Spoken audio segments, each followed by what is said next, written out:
आज की book summary है when to rob a bank, जिसका टाइटल सुनकर के आप भी सरप्राइज हुए होंगे। इसके ऑथर हैं स्टीवन डी लेविट और स्टीफन जे डबनर। टाइटल भले ही इंटरेस्टिंग हो, लेकिन आपको यह समरी क्यों पढ़नी चाहिए? तो जवाब यह है कि स्टीवन लेविट और स्टीफन डबनर ग्लोबल प्रॉब्लम्स को हल करने के क्रिएटिव तरीके निकालने के लिए फेमस हैं। ये दोनों ऑथर फ्रीकोनॉमिक्स बुक सीरीज के बेस्ट सेलिंग ऑथर हैं। इन दो इकोनॉमिस्ट ने 2005 में बहुत सी प्रॉब्लम्स को सुलझाने के लिए अपना खुद का ब्लॉग शुरू किया था। इस समरी में उनकी ब्लॉगिंग की लगभग 2 दशक की सबसे अच्छी ऑब्जर्वेशंस शामिल हैं। तो आइए फिर प्रॉब्लम्स के यूनिक सॉल्यूशन ढूंढने के लिए शुरू करते हैं आज की book summary when to rob a bank. 2005 में स्टीवन लेविट और स्टीवन डबनर दुनिया में फ्रीकोनॉमिक्स लेकर के आए। अपनी बेस्ट सेलिंग बुक में उन्होंने हर चीज की छिपे हुए साइड की जांच करने का दावा किया, लेकिन असल में वो उन मुद्दों के बारे में सोचने का एक नया तरीका ला रहे थे जिनका हम सामना करते हैं। छोटे रूप में कहा जाए तो डबनर और लेविट ने दुनिया को इकोनॉमी को देखने का एक नया तरीका सिखाया। इसका मतलब है किसी परेशानी की जड़ का पता लगाना और उस जानकारी को ज्यादा असरदार सॉल्यूशंस डेवलप करने के लिए इस्तेमाल करना। ऑथर्स खास तौर पर 2 फैक्टर्स में इंटरेस्टेड थे, इकोनॉमिक्स के लॉज और इंसान की साइकोलॉजी। फ्रीकोनॉमिक्स बुक्स के जरिए डबनर और लेविट ने कई टॉपिक्स को कवर किया, मगर इतना काफी नहीं था, इसलिए उन्होंने फ्रीकोनॉमिक्स नाम का ब्लॉग शुरू किया जहां वो हर हफ्ते पोस्ट करते थे। इसके जरिए वो सोशल और इकोनॉमिक प्रॉब्लम से जुड़े और भी बड़े प्रॉब्लम्स को कवर कर पाए। ये समरी फ्रीकोनॉमिक्स ब्लॉग के पोस्ट को इकट्ठा करके बनाई गई है। इसमें गवर्नमेंट, क्राइम, धोखा, प्राइसिंग और डर की थीम के बारे में बात की गई है। आप इन सभी प्रॉब्लम्स के पीछे काम करने वाले इकोनॉमिक फोर्स के बारे में सीखेंगे। हर चैप्टर के साथ दुनिया के बारे में आपकी नॉलेज और भी बढ़ जाएगी। तो आइए फिर शुरू करते हैं इस लर्निंग जर्नी की शुरुआत इस पहले चैप्टर से। We were only trying to help. क्या आप अपने गवर्नमेंट और जिन पॉलिटिशियन से वो बना है उसे पसंद करते हैं? इस सवाल का जवाब बहुत ही कम लोग हाँ में देंगे। ऐसा इसलिए क्योंकि गवर्नमेंट बहुत ही कम लोगों के हक में काम करती है। वो अक्सर करप्ट और अपने काम में इनएफिशिएंट या बेकार होती है। मगर बदकिस्मती तो यह है कि हमें लॉ एंड ऑर्डर बनाए रखने के लिए गवर्नमेंट की जरूरत होती है। दुनिया भर में लगभग हर देश में लाइब्रेरी बनी हुई है। लोग इसे इंफॉर्मेशन के सेंटर के रूप में देखते हैं। अब सोचिए कि अगर दुनिया में लाइब्रेरीज नहीं होंगी तो क्या होगा? लोगों के एक ग्रुप ने इस कॉन्सेप्ट के बारे में सोचा और दुनिया को इस बारे में बताना चाहते हैं। क्या आपको लगता है कि वो कामयाब होंगे? पहली बार में इस सवाल का जवाब बहुत आसान लगता है, क्योंकि कोई भी लाइब्रेरी को नापसंद नहीं करता। एक ऐसा इंसान जो कभी भी वहां न गया हो, वो एक ऐसी जगह जो बुक उधार पर देती है बनाने के खिलाफ नहीं होगा। लेकिन 2 तरह के लोग हैं जो लाइब्रेरी को नापसंद करते हैं। वो हैं ऑथर्स और पब्लिशर्स। मान लीजिए कि एक लाइब्रेरी एक किताब खरीदती है और कुछ सालों में इसे 50 लोगों को उधार पर देती है। इससे क्या होगा? सभी 50 लोग किताब नहीं खरीदेंगे, लेकिन मान लीजिए कि उनमें से कम ने 5 ने किताब खरीद ली, तो ऑथर्स और पब्लिशर्स 5 गुना ज्यादा पैसा कमाएंगे। लाइब्रेरी पढ़ने को काफी सस्ता बना देता है, लेकिन इसके होने से ऑथर्स और पब्लिशर्स को कम प्रॉफिट होता है। आज के समय में ऐसे सिस्टम की शुरुआत करना मुश्किल है। मॉडर्न इंटेलेक्चुअल प्रॉपर्टी लॉ किसी को भी बुक उधार देने पर रोक लगा सकता है। बड़ी पब्लिशिंग कंपनीज भी गवर्नमेंट पर दबाव बनाएंगी। सबसे अच्छा यह होगा कि लाइब्रेरी को ऑथर्स को रॉयल्टी देनी पड़ सकती है। इसका मतलब है कि ऑथर को उनकी बुक रीडर्स को उधार पर देने के लिए हर साल एनुअल फीस देना होगा। लाइब्रेरी सिस्टम सिर्फ इसलिए इस तरह काम कर पाता है क्योंकि यह हमारे कल्चर का हिस्सा है। अगर इस आइडिया को 21वीं सेंचुरी में लाया गया होता तो वो बहुत ही अलग तरह से काम करता। इस एग्जाम्पल का पॉइंट यह दिखाता है कि दुनिया लगातार बदल रही है। कुछ कॉन्सेप्ट्स हैं जिन्हें हमने नॉर्मल मानकर अपनाया है। हो सकता है कि मॉडर्न सोच के हिसाब से वो बेमतलब हों। नेशनल हेल्थ सर्विस ब्रिटेन की फ्री हेल्थ केयर सिस्टम है। इसके कॉस्ट को छोड़कर ये बाकी सभी एरिया में समझ में आता है।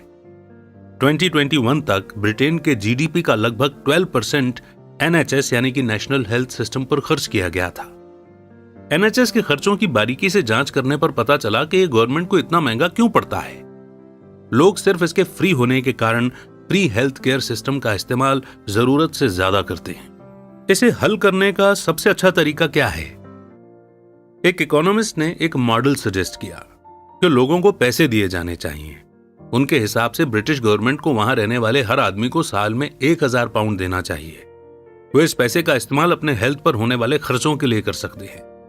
इस मॉडल के हिसाब से लोगों को 2000 पाउंड तक के अपने मेडिकल बिल्स को पूरा पे करना होगा। अमाउंट 2000 पाउंड से 8000 पाउंड के बीच होने पर उन्हें इसका आधा पे करना होगा। साल में 8000 पाउंड से ऊपर जो भी खर्च होगा उसका पूरा खर्च गवर्नमेंट उठाएगी। यह मॉडल पक्का करता है कि लोग बेवजह हॉस्पिटल ना जाएं। इस तरह पैसे बचाने के लिए वो मामूली सर्दी जुकाम और सिरदर्द के लिए घर पर ही रहेंगे। उनके पास हर साल मेडिकल इमरजेंसी पर खर्च करने के लिए 1000 पाउंड हैं। यह अमाउंट लोगों को अचानक बीमार होने पर बैकअप देगा। इससे गंभीर बीमारी वाले लोग भी सेफ रहेंगे क्योंकि उनका खर्च अक्सर 8000 पाउंड से ज्यादा हो जाता है। इसमें एक प्रॉब्लम यह थी कि अगर आपका मेडिकल बिल बिल्कुल 8000 पाउंड है तो ऐसे में आपको अपनी जेब से 4000 पाउंड देने होंगे। यह सिस्टम एनएचएस के खर्च को 15% तक कम कर सकता है। इसमें चिंता करने वाली इकलौती बात यह है कि यह अभी भी कुछ लोगों पर हेल्थ केयर के खर्चे का भारी बोझ डालता है। लेकिन इसी तरह दुनिया काम करती है। जैसे जब आपकी कार या टीवी खराब होने पर गवर्नमेंट आपकी मदद नहीं करती है तो यह आपके सभी मेडिकल बिल्स क्यों भरे? गवर्नमेंट के खर्च का वो हिस्सा जिसे लोग कम करना चाहते हैं वो है पॉलिटिशियंस की सैलरी। लेकिन सिंगापुर में गवर्नमेंट वर्कर्स देश में सबसे ज्यादा कमाई करने वाले लोग हैं। 2007 में सिंगापुर के प्राइम मिनिस्टर ने $3.1 मिलियन कमाए थे। यह अमेरिका के प्रेसिडेंट की सैलरी से 7 गुना ज्यादा था। सिंगापुर इस बात को यह कहकर सही बताता है कि गवर्नमेंट में पढ़े लिखे लोगों को बनाए रखने के लिए उन्हें ज्यादा सैलरी देने की जरूरत है। प्राइम मिनिस्टर यह भी कहते हैं कि करप्शन को कम करने के लिए ज्यादा सैलरी देना जरूरी है। लेकिन दूसरे देशों में लोग इस तरह की सैलरी देने के लिए तैयार नहीं होंगे। वे इसका मजबूती से विरोध करेंगे। इसका दूसरा तरीका है पॉलिटिशियंस को उनके प्रोजेक्ट के रिजल्ट के हिसाब से इनाम देना। अभी के सिस्टम में एक पॉलिटिशियन के मोटिवेशन के बारे में सोचिए। वे फिर से इलेक्शन जीतना चाहते हैं और ज्यादा पावर पाना चाहते हैं और अमीर बनना चाहते हैं। इसीलिए वो ऐसी चीजें करने पर ध्यान देते हैं जो लोगों को कुछ समय के लिए खुश कर सके। वो गरीबी, क्राइम या खराब एजुकेशन सिस्टम जैसी प्रॉब्लम जो बड़ी प्रॉब्लम्स हैं उन्हें सॉल्व नहीं करते हैं। लेकिन क्या होगा अगर हम उनकी मोटिवेशन के सोर्स को बदल दें? अगर एक पॉलिटिशियन एजुकेशन के लेवल को 10% इंप्रूव करने के लिए कोई प्रोजेक्ट शुरू कर पाते हैं तो उसे $1 मिलियन देना चाहिए। अब उन्हें दोबारा चुने जाने की चिंता नहीं होगी। भले ही वे इलेक्शन हार जाएं, लेकिन अगर वो प्रोजेक्ट 10 साल में कामयाब हो जाता है तो वो ज्यादा अमीर हो जाएंगे। नेक्स्ट चैप्टर है hurray for high gas prices. एक आम इंसान के लिए चीजों और सर्विस की कीमत चुकाना जिंदगी के जीने के लिए एक फैक्ट की तरह है। हम प्राइस के बढ़ने पर शिकायत करते हैं और घटने पर खुश होते हैं, लेकिन चीजों का दाम बढ़ना या घटना इकोनॉमिस्ट्स के लिए कहीं ज्यादा मायने रखता है। उनके लिए यह इंसान के नेचर और दुनिया की हालत के बारे में काम की इंफॉर्मेशन देता है। सिरिल वोल्फ कई सालों से एक जनरल फिजिशियन के रूप में काम कर रहे हैं। अपने करियर के दौरान उन्होंने मेडिकल इंडस्ट्री में एक खास प्रॉब्लम का पता लगाया। बहुत सी कॉमन दवाइयां आम लोगों के लिए बहुत महंगी थी। ऐसा नहीं होना चाहिए था क्योंकि इन्हें सस्ते में बनाया जा सकता था। इसीलिए सिरिल ने रिसर्च करने का फैसला किया। सिरिल ने ऐसी 2 दुकानें खोजी जो बाकियों के मामले में दवाइयां काफी सस्ते में बेचती थीं। उन्होंने दोनों के बीच का फर्क प्रोजेक नाम की एक डिप्रेशन की दवाई की 90 टैबलेट की कीमत दिखाकर बताया। वो 2 सस्ती दुकानों की चेन कॉस्टको और सैम्स क्लब, जहां इसकी कीमत $12 और $15 है, वहीं एक बड़ी मेडिकल स्टोर की चेन वॉलग्रीन्स में ये 90 गोलियां यानी कि 90 गोलियां $117 यानी कि $117 की मिलती हैं। पहले तो इतने बड़े फर्क का कोई लॉजिक समझ में नहीं आता।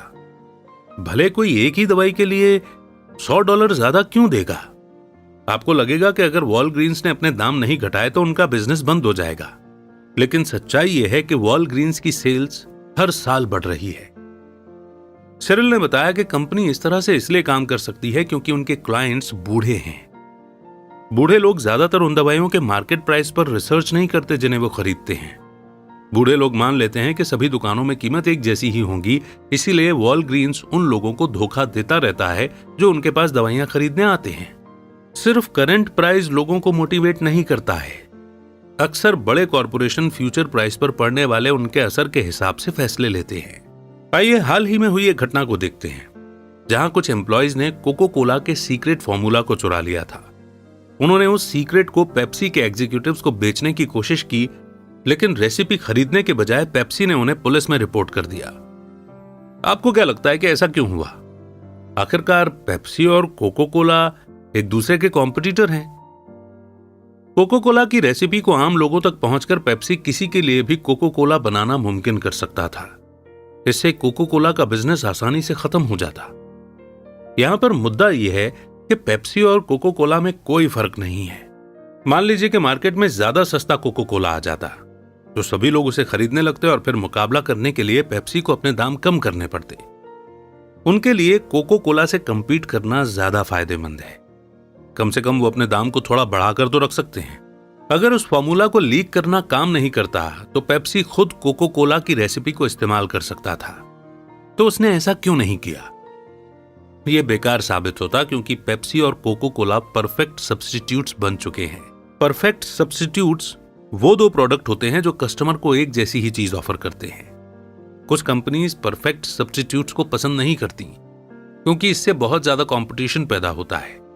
हालांकि पेप्सी और कोका कोला एक जैसे हैं, लेकिन फिर भी उनके स्वाद में थोड़ा फर्क है। इसका मतलब है कि कुछ लोग सिर्फ पेप्सी खरीदते हैं और कुछ लोग सिर्फ कोका कोला। अगर दोनों एक जैसे हो जाते तो उन्हें अपने दाम कम करने पड़ते और मार्केटिंग में ज्यादा खर्च करना पड़ता।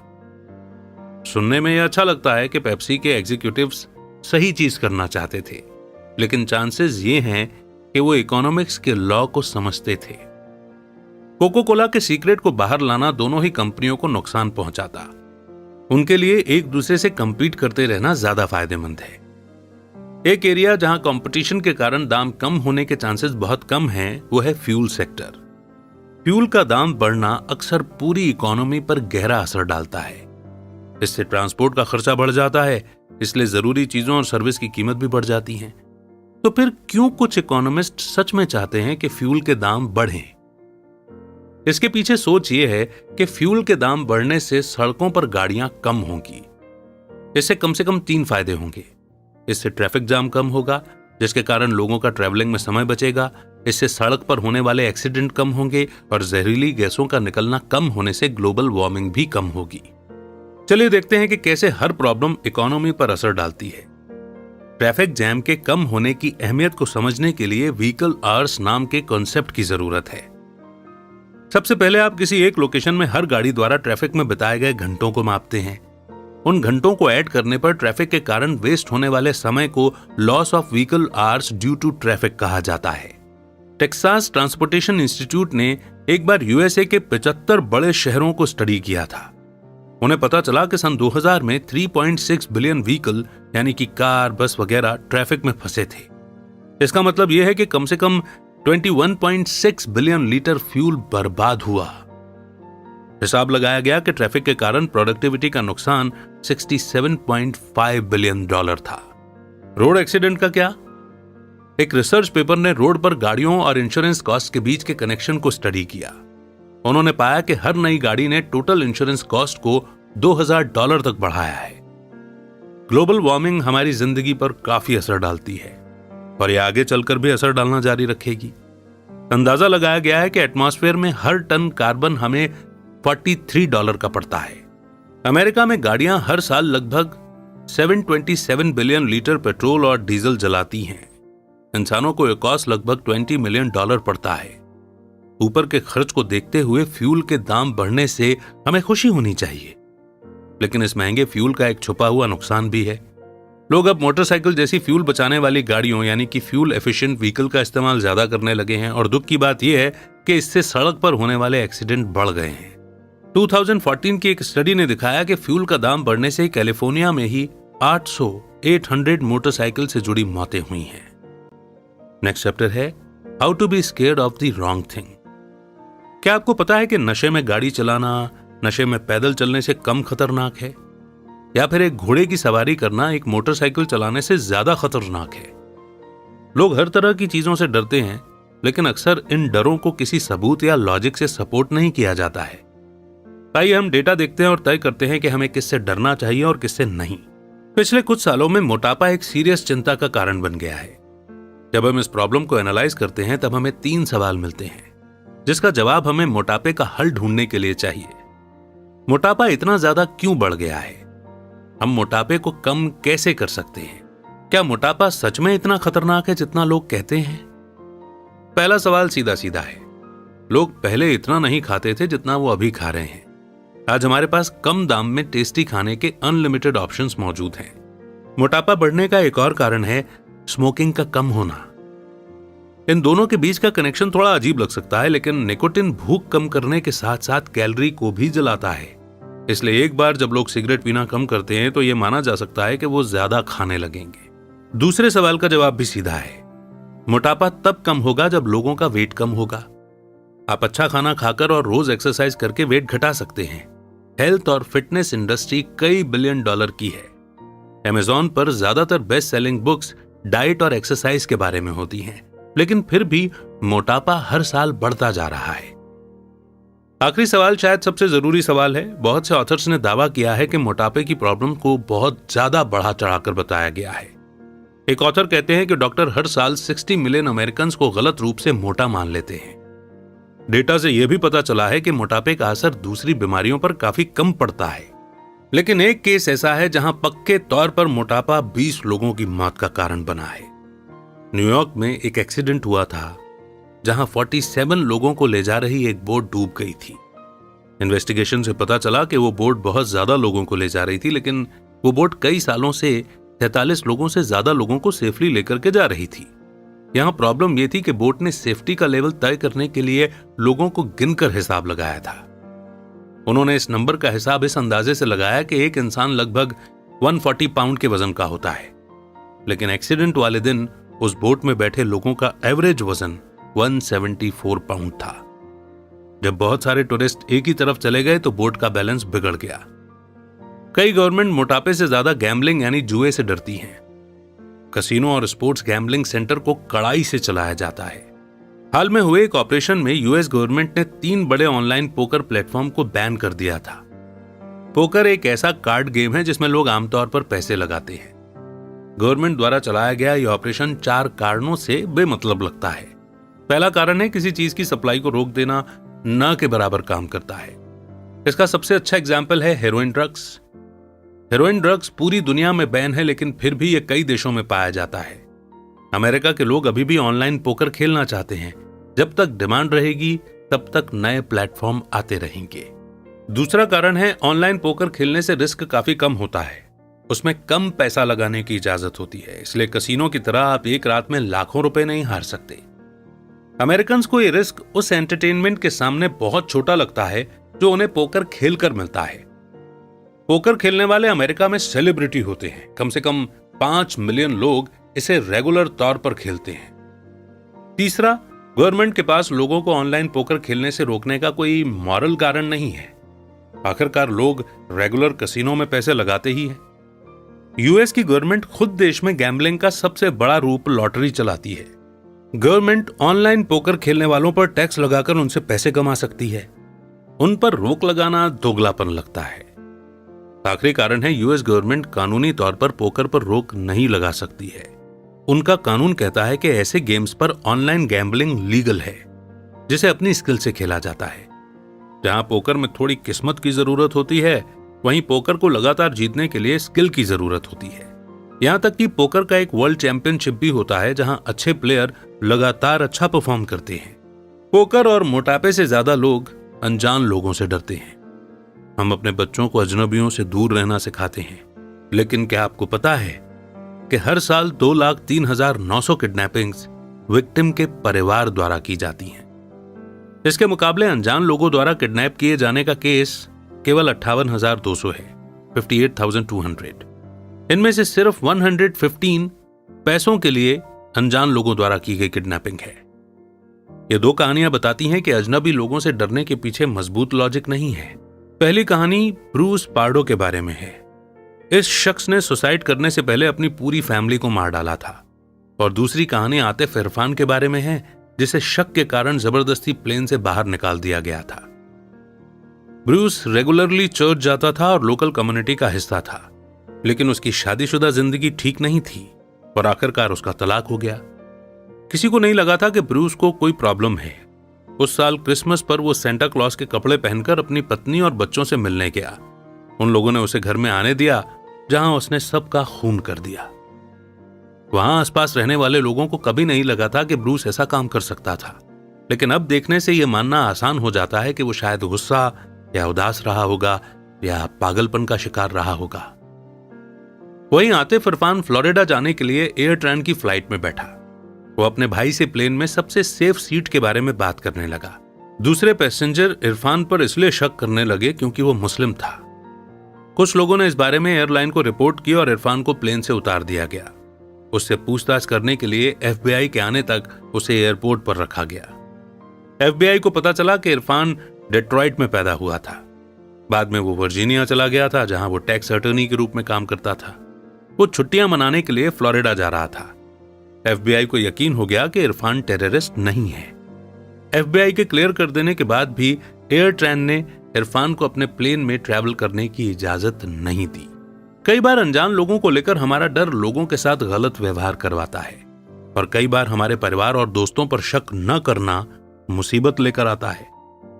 इसका एक अच्छा एग्जाम्पल है, USA में लगभग 75% मर्डर किए गए लोग अपने परिवार के मेंबर्स द्वारा मारे गए हैं।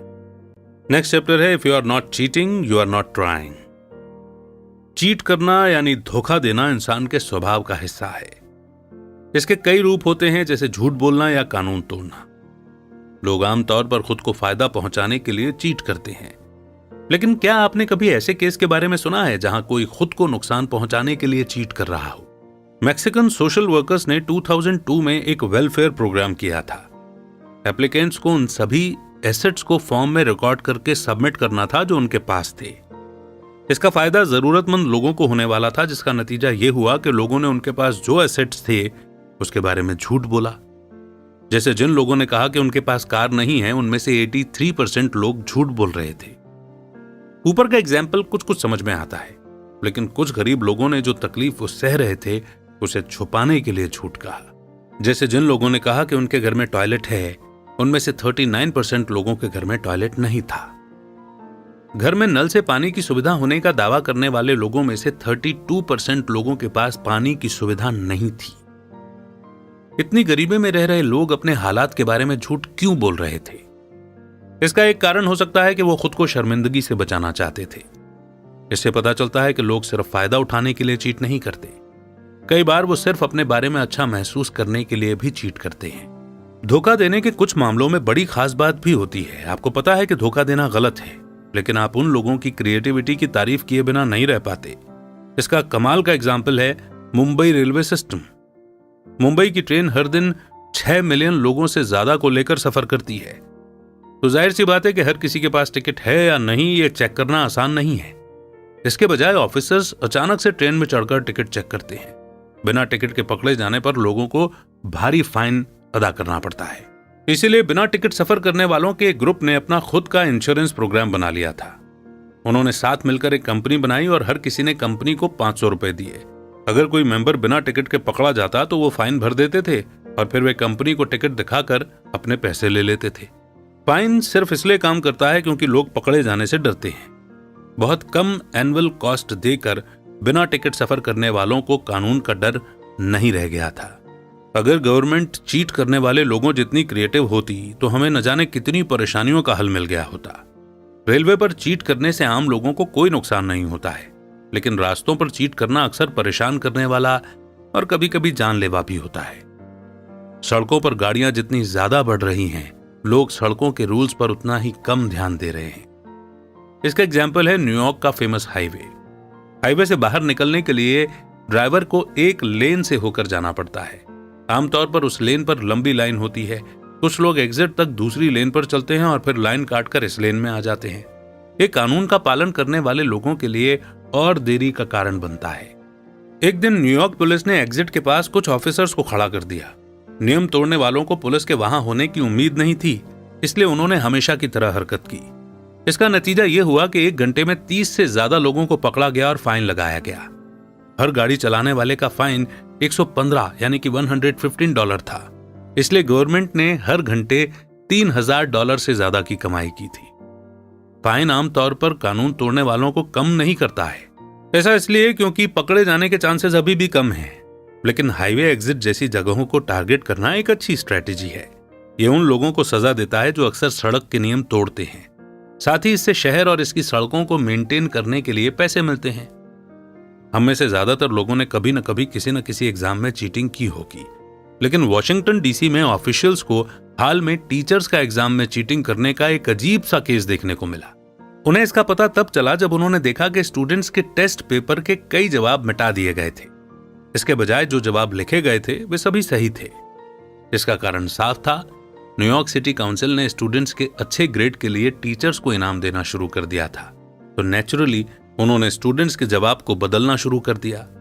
यह दिखाता है कि कैसे चीटिंग टीचिंग स्टैंडर्ड्स को इंप्रूव करने की एक अच्छी कोशिश को बर्बाद कर सकती है। नेक्स्ट चैप्टर है when to rob a bank. Economics के फील्ड में सबसे ज्यादा एक्साइटिंग है क्राइम के इकोनॉमिक्स को स्टडी करना। क्रिमिनल्स के एक्शंस को एनालाइज करने से क्राइम को रोकने के तरीके पता चलते हैं। इससे इंसान की साइकोलॉजी के बारे में भी बहुत सी इंफॉर्मेशन मिलती है। बैंक रॉबरी मूवीज और नॉवेल्स की सबसे पॉपुलर थीम में से एक है, लेकिन उनमें से बहुत कम में इसे असलियत की तरह दिखाया जाता है। सबसे सक्सेसफुल बैंक रॉबरीज में एक ऐसी टीम नहीं होती जो छुपकर सेफ को तोड़ती है। इसे बर्नीस गैगर की कहानी में दिखाया गया था। बर्नेस को 1961 में एक लोकल बैंक से $2 मिलियन चुराने के लिए अरेस्ट किया गया था। अरेस्ट होने के समय उसने कहा था कि वो थक चुकी है। बर्नेस एक बैंक एम्प्लॉय थी और जिस दिन से उसने चोरी करना शुरू किया था उस दिन से उसने एक भी दिन की छुट्टी नहीं ली थी। ऐसा इसलिए था क्योंकि वो अकाउंट के 2 सेट को मैनेज कर रही थी। अगर कोई और एम्प्लॉय उन अकाउंट्स को देख लेता तो उसे पता चल जाता कि कैसे पैसे गायब हो रहे हैं। अपनी सजा पूरी करने के बाद बर्नेस को एक इन्वेस्टिगेशन एजेंसी के लिए एक कंसल्टेंट के रूप में हायर किया गया था। वो उन्हें अपनी तरह के बैंक एम्प्लॉयज को पहचानने में मदद करती थी जो पैसे चुरा रहे हैं। बर्नेस ने यह पता लगाया कि कई लोगों ने उसी की तरह की हरकतें की थी, जैसे कि छुट्टी न लेना। रेगुलर बैंक रॉबर्स अपनी हर कोशिश में लगभग $4120 के करीब कमा सकते हैं, लेकिन ऐसा लगता है कि वो चोरी करने के पहले इस स्टैटिस्टिक्स का इस्तेमाल नहीं करते। ज्यादातर बैंक रॉबरी दोपहर के समय की जाती हैं, लेकिन रिसर्च में देखा गया है कि सुबह के समय की गई चोरी एवरेज में $1400 ज्यादा कमाती है। स्टैटिस्टिक्स से यह भी पता चलता है कि एक बैंक रॉबरी की कमाई आपकी लोकेशन पर भी डिपेंड करती है। जैसे कि यूके में एक सक्सेसफुल रॉबर एवरेज में $18,000 कमाता है, लेकिन यहां पकड़े जाने का डर भी ज्यादा होता है। वहीं यूएस में सिर्फ 35% बैंक रॉबर्स ही पकड़े जाते हैं। तो आपको एक बैंक रॉबरी कब करनी चाहिए? इसका जवाब इस पर डिपेंड करता है कि आप कहां रहते हैं। ज्यादा अच्छा तो यह होगा कि आप कभी भी बैंक में चोरी ना करें और ईमानदारी से अपना काम करें। लेकिन अगर आप एक बैंक में काम करते हैं तो इसमें चोरी करना ज्यादा अच्छा ऑप्शन लग सकता है। लेकिन पकड़े जाने से बचने के लिए आपको अपनी छुट्टियां कुर्बान करनी पड़ सकती हैं। गैंग में होने वाले झगड़े बैंक रॉबरी से कहीं ज्यादा चिंताजनक मुद्दा है। ऐसा इसलिए क्योंकि इसमें कहीं ज्यादा जाने जाती हैं। न्यूयॉर्क की पुलिस कई सालों से गैंग्स को खत्म करने की कोशिश कर रही है। इसके लिए सबसे नजदीकी कोशिश एक ऐसा कानून लाना था जिसके अनुसार गैंग में शामिल होना गैर कानूनी था। फिर भी पुलिस ऑफिसर्स को इस लॉ के असरदार होने की ज्यादा उम्मीद नहीं है। पुलिस मानती है कि गैंग से पूरी तरह से छुटकारा पाना नामुमकिन है। ऐसा इसलिए क्योंकि गैंग्स फायदेमंद बिजनेस चलाते हैं, इसीलिए पकड़े जाने का डर होते हुए भी वो इसे चलाए रखना चाहते हैं। इसके बदले पुलिस उन्हें कुछ खास जगहों पर रखना पसंद करती है। इस तरह से वो जितना हो सके हिंसा को और गैंग में शामिल होने वाले लोगों के नंबर को कम कर सकते हैं। एक सर्वे में गैंग लीडर से पूछा गया कि नए लोगों को भर्ती करते समय उन्हें कौन से बड़े चैलेंज का सामना करना पड़ता है। शिकागो के एक लीडर ने बताया कि गैंग मेंबरशिप के लिए सबसे बड़ा खतरा है जॉब्स। एक बार जब गैंग मेंबर को एक अच्छी जॉब मिल जाती है तो उसके पास अपनी जिंदगी को खतरे में डालने का कोई कारण नहीं होता। वो बेरोजगारी है जो लोगों को गैंग में लेकर आती है, क्राइम के लिए प्यार नहीं। न्यूयॉर्क के एक सोशल वर्कर ने यह सजेस्ट किया कि गैंग्स को लीगल ऑर्गेनाइजेशन की तरह रहने दिया जाए। उनका मानना है कि इसके बदले उनसे टैक्स लिया जाए। और अगर वो मारपीट और हिंसा में शामिल हैं तो गवर्नमेंट उनका आधा पैसा ले सकती है। इस तरीके से गैंग से तो छुटकारा नहीं मिलेगा, लेकिन क्राइम काफी हद तक कम हो जाएंगे। यूएसए में बंदूक पर बैन लगाने के लिए गैंग वायलेंस को एक कारण बताया गया था। हाल ही में सुप्रीम कोर्ट ने वॉशिंगटन डीसी से यह लॉ हटा दिया है। यह फैसला सही लगता है क्योंकि बंदूक पर बैन लगाने से गैंग पर कोई असर नहीं पड़ेगा। इस बारे में सोचिए, वो गैर कानूनी काम करते हैं और गैर कानूनी ड्रग्स बेचते हैं, तो गैंग्स के पास बंदूक से जुड़े लॉ को मानने का कोई कारण नहीं है। और दो मुद्दे हैं जो यूएस में बंदूक पर बैन लगाने को मुश्किल बनाते हैं। पहला है, वहां पहले से ही बंदूक का ब्लैक मार्केट है। दूसरा कारण है, पहले से ही लीगल बंदूकें लोगों के पास मौजूद हैं। ऐसा लगता है कि बंदूक पर बैन लगाना सिर्फ आम लोगों पर असर डालेगा जो इसे अपनी रक्षा के लिए इस्तेमाल करते हैं। इसका बेहतर हल यह होगा कि बंदूकों के गैर कानूनी इस्तेमाल के लिए सजा दी जाए। जैसे बंदूक का इस्तेमाल करके किए गए क्राइम के लिए कड़ी सजा दी जाए। इससे कुछ शहरों में बंदूक से होने वाले क्राइम में कमी आई है, लेकिन इस लॉ के कारण दूसरे तरीकों से किए जाने वाले क्राइम बढ़ सकते हैं। यूएस अपने देश में आने वाले लोगों की क्राइम हिस्ट्री पर बहुत ध्यान देता है। बाहर से आने वाले लोगों को इमिग्रेशन डिपार्टमेंट के कई सवालों का जवाब देना पड़ता है, लेकिन इनमें से कुछ पुराने जमाने के और बेमतलब लगते हैं। जैसे एक सवाल लोगों से पूछा जाता है कि क्या वो जर्मनी के नाजी पार्टी से जुड़े हुए हैं। ये सवाल वर्ल्ड वॉर 2 के समय जरूरी हो सकता था, लेकिन अभी इसका कोई मतलब नहीं है। लेकिन ऐसे कुछ सवाल हैं जो अभी के एक्सट्रीमिस्ट ग्रुप से जुड़े हुए हैं। जैसे लोगों से पूछा जाता है कि क्या वो किसी टेररिस्ट ऑर्गेनाइजेशन के मेंबर हैं। ज्यादा आसान सवालों में लोगों से पूछा जाता है कि क्या उन्होंने कभी कोई क्राइम किया है। ऐसे सवालों के साथ परेशानी यह है कि कोई भी इसके जवाब हाँ में कहेगा तो अमेरिका आने वाले लोगों को परेशान करने का क्या मतलब है। यह पता चला है कि अगर किसी ने क्राइम किया है तो ये सवाल मददगार होते हैं। कानूनी रूप से किसी को अमेरिका से निकालना मुश्किल है। इसका मतलब है कि उन्हें देश छोड़ने के लिए मजबूर करना। लेकिन अगर उन्होंने इन सवालों में से किसी एक का जवाब गलत दिया तो बात अलग है। ऐसा होने पर उस इंसान को तुरंत देश से निकाला जा सकता है। यह उन रेयर केसेस में से एक है जहां यह मानना कि आपने कोई क्राइम किया है मददगार हो सकता है। और अब वक्त है कंक्लूजन का। सबसे पहले आपने गवर्नमेंट को चलाने वाली इकोनॉमिक फोर्स के बारे में जाना। ब्रिटेन के एनएचएस के एनालिसिस ने दिखाया कि हेल्थ इंश्योरेंस पर गवर्नमेंट के खर्च को लॉजिकली प्लान नहीं किया गया था, लेकिन ज्यादा काबिल गवर्नमेंट को चुनना एक कीमत के साथ आता है। सिंगापुर में हर पॉलिटिशियन के पीछे कई $मिलियन का खर्च होता है। दूसरा, आपने जाना कि चीजों और सर्विस के प्राइस के पीछे एक कहानी होती है। दवाइयों की कीमत बहुत ज्यादा बढ़ाकर बताई जाती है क्योंकि इसे खरीदने वाले लोगों को असली कीमत के बारे में ज्यादा कुछ नहीं पता होता है। एक दूसरे से मुकाबला करने वाली कंपनियां समय पड़ने पर अपनी कीमत को बचाने के लिए एक साथ आ जाती हैं। फ्यूल की कीमत बढ़ना हमें खराब लग सकता है, लेकिन एनवायरनमेंट के लिए ये एक अच्छा साइन है। तीसरा, आपने हमारे डर के नेचर के बारे में समझा। हम अनजान लोगों से डरते हैं, लेकिन स्टैटिस्टिक्स से पता चलता है कि हमारा परिवार हमारे लिए ज्यादा खतरनाक है। गवर्नमेंट गैम्बलिंग वेबसाइट से डरती है, लेकिन ऑनलाइन गैम्बलिंग से उतना खतरा नहीं है। अगर हम फैक्ट्स के हिसाब से चुने कि हमें किससे डरना चाहिए तो दुनिया बेहतर हो सकती है। चौथा, आपने चीटिंग के बारे में समझा। चीट करना इंसान का नेचर है। आमतौर पर हम अपने फायदे के लिए चीट करते हैं, जैसे कि घर जल्दी पहुंचने के लिए सड़क के नियमों को तोड़ना। लेकिन कुछ गरीब लोगों की तरह हम तब भी झूठ बोलते हैं जब हमें उससे कोई फायदा नहीं हो रहा हो। लोग अपनी इज्जत बचाने के लिए या अपने बारे में अच्छा महसूस करने के लिए भी चीट करते हैं। पांचवा, आपने क्राइम के इकोनॉमिक्स के बारे में जाना। गवर्नमेंट सिर्फ लॉ का इस्तेमाल करके क्रिमिनल्स को कंट्रोल करने की कोशिश करती है, लेकिन अगर क्राइम से होने वाला इकोनॉमिक फायदा ज्यादा है तो लॉ भी उन्हें नहीं रोकता। अगर क्रिमिनल्स क्राइम के स्टैटिस्टिक्स को पढ़ें तो उन्हें यह पता करने में मदद हो सकती है कि एक बैंक में कब चोरी करनी चाहिए। हम आज बड़े ही कंफ्यूजिंग समय में जी रहे हैं। कानून बनाने वालों और बिजनेस लीडर द्वारा किए गए फैसलों को समझना आसान नहीं है, लेकिन सभी फैसले दो सिंपल चीजों द्वारा कंट्रोल किए जाते हैं, और वो है इकोनॉमिक्स का लॉ और इंसान का बेसिक नेचर।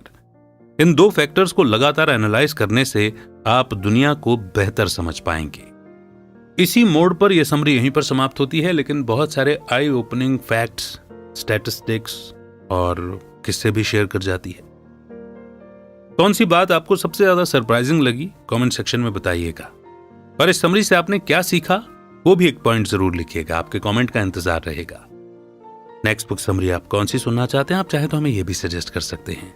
बहुत जल्द एक नई बुक समरी के साथ फिर होगी आपसे मुलाकात। तब तक रखिए अपना बेहतर ख्याल।